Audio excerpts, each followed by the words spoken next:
Hello दोस्तों, मैं हूं वसीम। तो काफ़ी दिन से मैं वीडियो नहीं बना रहा था क्योंकि मैंने वो ऑटोमोबाइल का जॉब स्विच करके अभी MEP में आ गया हूं, तो इसलिए मैं वीडियो नहीं बना पाता था और प्रोजेक्ट में ज़्यादा बिजी रहता था। तो चलिए आज हम लोग देखते हैं जो अभी मैं जो काम कर रहा हूं उसका डिज़ाइन देखते हैं कैसे क्या होता है। MEP में बेसिकली क्या होता है, हीट लोड कैलकुलेशन होता है और डक्टिंग का काम होता है, HU लगाया जाता है। तो मेरे पास ये एक प्लान है। ये प्लान अगर जो आपको चाहिए तो आप कमेंट कर सकते हैं। कमेंट में मैं आपको मेल करके भेज दूँगा, आप इस पर प्रैक्टिस कर सकते हो। तो इसमें हम लोग एक 60 और 40 का 60x40 का एक ऑफिस है, ये ग्राउंड फ्लोर का। इसका ऐसा ही same first floor second floor जितने का है वो इसमें हम लोग क्या कर रहे हैं, एक थंब रूल यूज़ कर ले रहे हैं। थंब रूल है वो 10x10 का कोई रूम है, मतलब 100 स्क्वायर फीट है, तो उस पर हम लोग 1 TR का, ये एक थंब रूल है, 1 TR का लगेगा AC।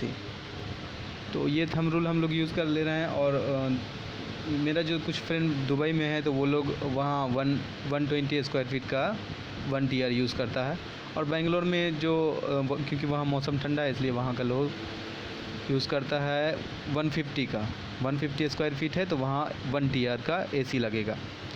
तो ये हमने 60x40 करके मल्टीप्लाई करके जो आया 24 मतलब 24 TR का 24 TR का लगेगा यहाँ पे एक AHU का साइज़ वो नेट पे मिल जाता है। अगर जो आपको चाहिए वो तो आप कमेंट पे बता सकते हैं।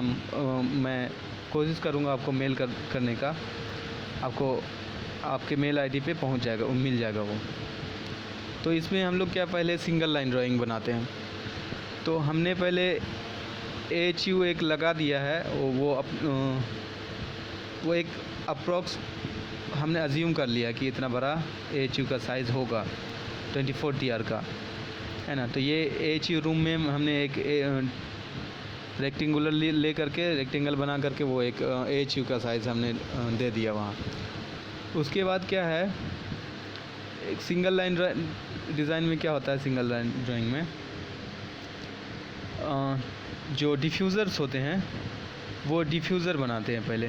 और एक बार डिफ्यूज़र बना लेंगे वो बार बार वही डिफ्यूज़र का यूज़ करेंगे हम लोग। एक बार डिफ्यूज़र बना के उसको ब्लॉक क्रिएट कर लेंगे और फिर वो ब्लॉक में सेव रहेगा, हम लोग इंसर्ट करके बार बार यूज़ कर सकते हैं किसी भी प्रोजेक्ट में। तो चलिए हम लोग डिफ्यूज़र बनाते हैं। तो जो फॉल सीलिंग का ग्रिड होता है वो उसका साइज़ होता है 600 mm होता है। तो हम लोग बनाएंगे 600 mm का डिफ्यूज़र। तो 600 mm को आप फीट में कन्वर्ट कर सकते हो, वो आएगा कुछ लगभग 2 फीट के आसपास आएगा, है ना। 2 फीट से कम रहता है थोड़ा सा। तो हम लोग 600 mm का डिफ्यूज़र बनाएंगे कि वो ग्रिड में जो है ना बैठ जाए, इसके लिए हम लोग 600 mm का डिफ्यूज़र बनाते हैं। अब वो जो फॉल सीलिंग होता है वो कई तरह का होता है। तो किसी में गोल वाला डिफ्यूज़र लगता है, राउंड डिफ्यूज़र, आई बॉल लगता है, बहुत तरह का डिफ्यूज़र लगता है। तो जनरली जो मैंने जहाँ काम किया ज़्यादातर 600 mm का ही ग्रिड था, तो उसमें ही हम लोगों ने 600x600 का डिफ्यूज़र लगाया। तो डिफ्यूज़र बना लेते हैं। 600x600 का एक रेक्टेंगल बनाया, उसको हम लोग क्या करेंगे, ऑफसेट करके एक डिफ्यूज़र टाइप का दिखे वैसा एक हम लोग ब्लॉक बना लेंगे सैंपल, और उसको ब्लॉक क्रिएट कर लेंगे। ये हमने 2 इंच का इसको ऑफसेट कर लेते हैं। ये इस तरह का डिफ्यूज़र होता है। ये सारे डिफ्यूज़र कनेक्टेड होते हैं फ्लेक्सिबल डक्ट से। कभी कहीं जो है ना डायरेक्ट डक्ट में भी हम लोग ग्रिल लगाते हैं। डक्ट में डायरेक्ट डिफ्यूज़र को फ्लेक्सिबल डक्ट का यूज़ करके ही लगाते हैं। और जो डक्ट के जस्ट नीचे आ रहा तो उसको हम लोग डक्ट में ही लगा देते हैं। अगर जो डक्ट का फॉल सीलिंग से डक्ट ऊपर से जा रहा है तो उसमें हम लोग फ्लेक्सिबल डक्ट का यूज़ करते हैं। जो मैक्सिमम 1.5 मीटर का होता है शायद, 1.5 मीटर, हाँ 1.5 मीटर का होता है। 5 फीट के अंदर ही फ्लेक्सिबल डक्ट का यूज़ करेंगे हम लोग। तो ये हम लोग बना रहे हैं सप्लाई एयर डिफ्यूज़र। तो इसमें हम लोग देंगे एरो का साइज़, एरो का साइन देंगे कि एयर इससे निकल रहा, बाहर निकल रहा। तो मैं यहाँ एक एरो बना लेता हूँ, इसको ऑफसेट करके एक एरो बना लेते हैं।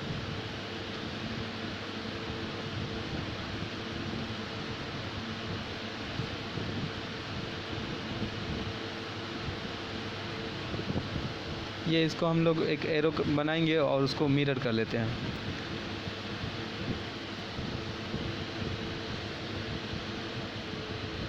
ये जो MEP का जो इंडस्ट्री है बहुत ही अच्छा है, इसमें काम में मज़ा आता है, बहुत मज़ा आता है। यहाँ पे क्या है, स्किल लेबर अनस्किल लेबर सबसे मिलना होता है, तो सबको समझाना होता है। ये अच्छा ऑटोमोबाइल से मुझे ज़्यादा पसंद आ रहा है।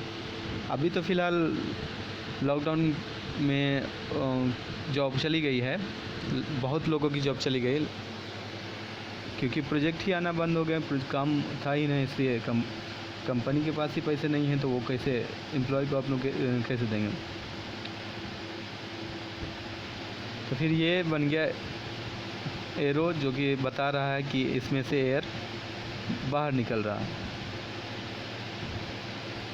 ये यहाँ से हम लोग थोड़ा सा कट कर लेते हैं। इसमें उसमें पता चले कि मेरा डिफ्यूज़र है, और वो एरो का साइन वो सिर्फ एक डायरेक्शन बता रहा है कि उधर से एयर बाहर आ रहा है ना। इसको हम लोग क्या करेंगे, चारों तरफ रोटेट 4, टोटल 4 बना लेंगे चारों तरफ से, है ना। तो उसके लिए हम लोग इसका यूज़ कर सकते हैं पोलर अरे का। तो पोलर अरे कमांड याद है तो कमांड से यूज़ करते हैं पोलर अरे।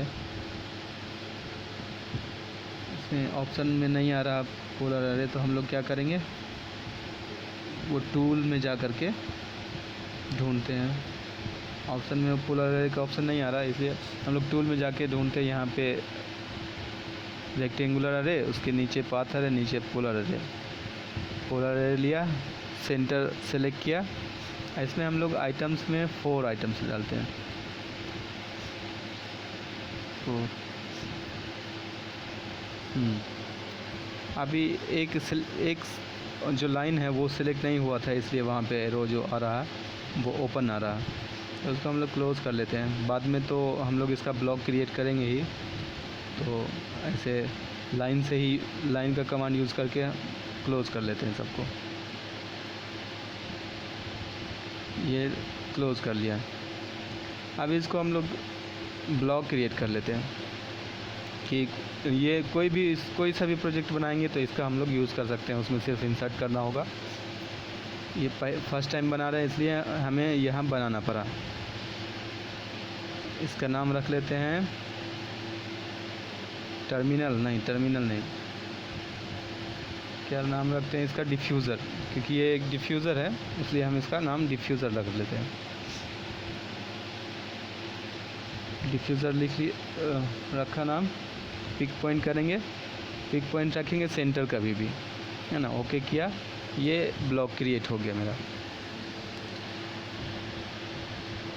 अब क्या करते हैं, मार्किंग करना पड़ता है। ये जो एरिया होता है, एक डिफ्यूज़र मैक्सिमम एरिया कवर करेगा, 12 बाई 12 का एरिया मैक्सिमम कवर करेगा, इसलिए हम लोग मैक्सिमम लेंथ 12 और विड्थ 12 रहेगा, उसके अंदर ही एक डिफ्यूज़र देंगे। और चाहेंगे जैसे कि यहाँ पे एक वर्क प्लेस वाला हॉल इतना बड़ा है, इतने बड़े हॉल में हम लोग चाहेंगे 1 या 2 डिफ्यूज़र लगाना, तो उससे ठंडा नहीं होगा, कूल नहीं होगा रूम अपना। तो हम लोग क्या कर लेते हैं, एक लेयर बना लेते हैं, लेयर क्रिएट करते हैं, न्यू लेयर। इसमें मार्किंग का एक लेयर क्रिएट कर लेते हैं, जो बाद में हाइड कर लेंगे, उसको ऑफ़ कर लेंगे, वो बाद में हम वो लेयर ऑफ़ कर लेंगे। अभी सिर्फ मार्किंग के लिए कि डिफ्यूज़र अपना यहाँ प्लेस होगा। और उसको कुछ लाइट कलर यूज़ कर लेते हैं हम लोग, ये वाला कलर सही है। ये क्लोज। ये इस पर मार्किंग लेयर को अभी ओपन करना है, उस पर चेक मार्क करना चाहिए, तब ही उसमें हम लोग काम करेंगे।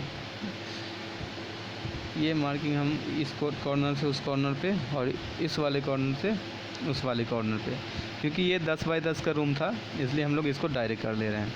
वैसे ही ये R&D वाला जो है, रिसर्च एंड डेवलपमेंट वाला ऑफिस जो है, उसमें 2 रिसर्च एंड डेवलपमेंट का ऑफिस है, वो दोनों को हम लोग करेंगे।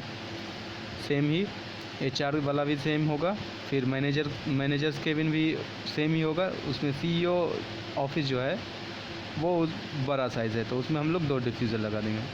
और ये रिसेप्शन एरिया और वर्क प्लेस जो है ये बहुत बड़ा एरिया है, तो हम लोग क्या करेंगे 12 बाई 12 का एक रूम टाइप का बना लेते हैं। तो नीचे हम लोग लेते हैं 12 फीट, इस डायरेक्शन में भी 12 फीट। ये हम लोग अभी सिर्फ मार्किंग कर रहे हैं कि अपना डिफ्यूज़र यहाँ लगेगा, इधर भी 12 फीट। और इसको अब सेंटर में लेने के लिए मार्क कर दिया इसका डायगोनल, और वहाँ से ये डायगोनल पकड़ लिया हमने।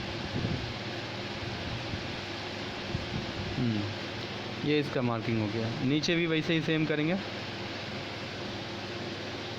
लाइन का कमांड लिया, 12 फीट लेंगे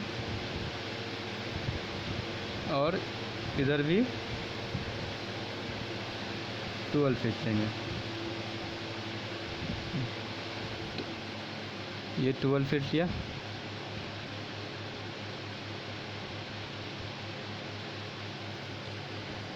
ऐसे ही इसका भी डायगोनल मिला लेंगे। इसका हम लोग अभी सिर्फ सिंगल लाइन डिज़ाइन पढ़ेंगे, उसके बाद फिर हम लोग इसका कैलकुलेशन कैसे करते हैं, किस तरह से प्रोजेक्ट होता है, प्रोजेक्ट का वीडियो भी मैं कोशिश करूँगा डालने का, क्योंकि बहुत सारे कंपनी ऐसी होती है जो यहाँ पे रूल्स होते हैं उसके कि रिकॉर्ड नहीं कर सकते वीडियो, इसलिए मैंने भी रिकॉर्ड नहीं किया है। कुछ फ़ोटोज़ हैं तो मैं वो भी कोशिश करूँगा दिखाने का। इसका कैलकुलेशन कैसे होता है, किस तरह से लगता है, सब हम लोग देखेंगे। यह हम लोग क्या कर रहे हैं, सिलेक्ट कर लिए सबको, उसको हम लोग कॉपी करके 12 फीट का ही लेना था इसलिए हम लोग कॉपी कर ले रहे हैं। यहाँ से पकड़ा, यहाँ रखा,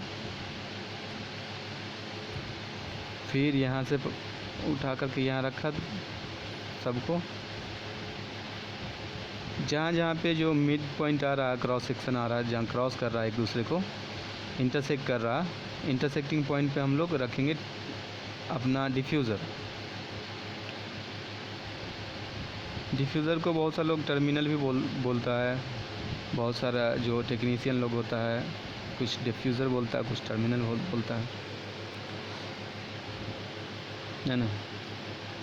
ये डिफ्यूज़र, ये सारा ये जो एरो का सिंबल बाहर की तरफ है ये सप्लाई डिफ्यूज़र हुआ, और अंदर की तरफ रहेगा तो वो रिटर्न डिफ्यूज़र हुआ। ये डिफ्यूज़र हमने उठाया, इसके इंटरसेक्टिंग पॉइंट पे रखा, इसके इंटरसेक्टिंग पॉइंट पे रखा, यहाँ पे थोड़ा सा इधर उधर भी होगा तो चलेगा, पर मार्किंग वहाँ जो रियल प्रोजेक्ट के पास जो मार्किंग होता है वो वहाँ पे हम लोग अच्छे से करेंगे।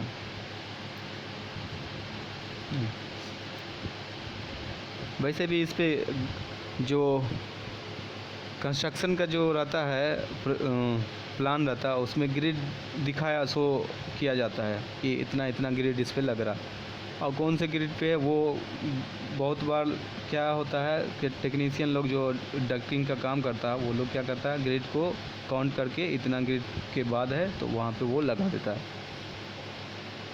नहीं तो फिर मार्क करके भी मेज़रमेंट करके भी बहुत लोग लगाते हैं, तो काउंट करने वाला वो जल्दी हो जाता है, मेज़रमेंट में वो थोड़ा सा टाइम लगता है। तो हम लोग यहाँ भी इसको भी मार्किंग कर लेते हैं, इसमें भी मार्किंग कर लेते हैं, HR वाले रूम में भी, क्योंकि ये सब 10 बाय 10 का ही रूम है, तो इसमें हम लोग बस एक ही डिफ्यूज़र लगाएंगे, क्योंकि एक डिफ्यूज़र जो कवर करता है मैक्सिमम 12 बाई 12 फीट एरिया करेगा।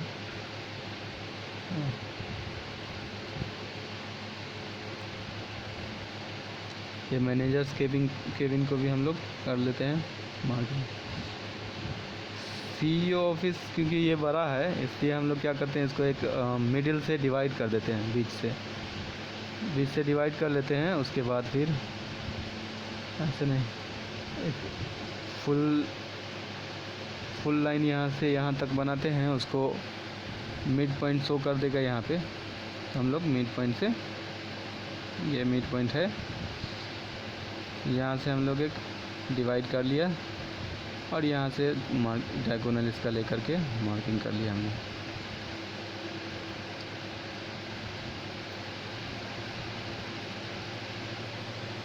ये मार्किंग ओके। ये जो BMS वाला काम होता है इसमें ये भी चीज़ देखना होता है कि अपना डिफ्यूज़र जो आ रहा है वो कहाँ आ रहा है। उसके बाद जो फायर फाइटिंग का जो काम होगा, फायर फाइटिंग वाला डिज़ाइन होगा, वो डिफ्यूज़र वाले ग्रिड पे नहीं आए, वो उस तरह से हम लोग करेंगे। अब फ्लेक्सिबल डक्ट यूज़ करके या फिर उसमें फ्लेक्सिबल होस यूज़ करके हम लोग कर लेते हैं थोड़ा सा इधर उधर। ये हम लोग लगा दे रहे हैं इसको भी। ये डिफ्यूज़र का साइज़ सेम रहेगा, जैसे कि इसमें एक मैनेजर्स केबिन में 1 टन का लगेगा, 400 CFM एयर चाहिए, और यहाँ CEO ऑफिस में मान लिया 600 चाहिए, 600 CFM चाहिए दोनों डिफ्यूज़र मिला के, तो 300 का लगाएंगे। 300 वो कैसे करेंगे, वो बटरफ्लाई वाल्व लगाते हैं हम लोग।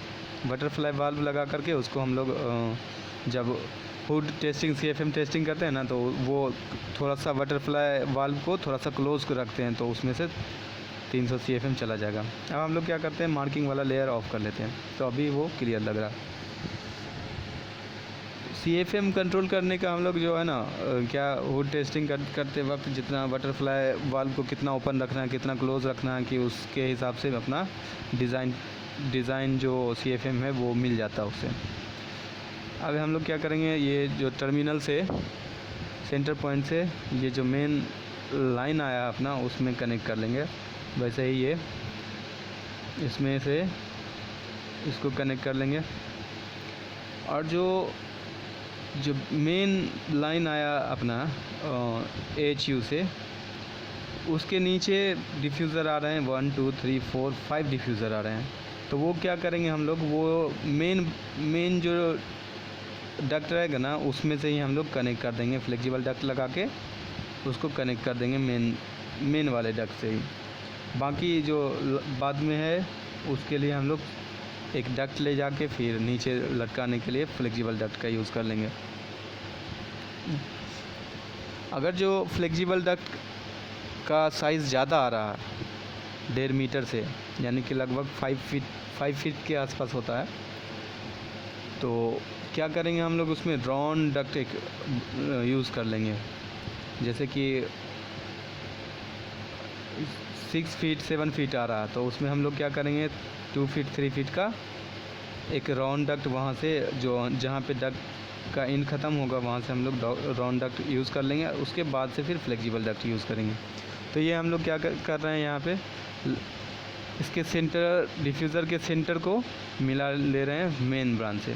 ये जो हम अभी बना रहे हैं ये क्या होता है, ये हम लोग घुमा के ले जा रहे हैं। क्यों घुमा के ले जा रहे हैं, क्योंकि मशीन के जो है ना, मशीन के बाद 1.5 फीट का क्लियरेंस चाहिए, क्योंकि वहाँ पे डैम्पर लगेंगे। मशीन के पास पहले एक क्लॉथ होता है, उसका नाम मैं भूल रहा हूँ अभी, वो लगेगा पहले। उसके बाद डैम्पर लगते हैं बहुत सारे, तो इसलिए कम से कम 1.5 फीट या 2 फीट के आसपास मशीन के बाद जगह छोड़ा जाता है, स्पेस छोड़ा जाता है। जो ब्रांच डक्ट निकलेगा मेन डक्ट से वो 1.5 फीट के बाद ही। तो आज के लिए थैंक यू, सब्सक्राइब ज़रूर कीजिएगा। Thank you.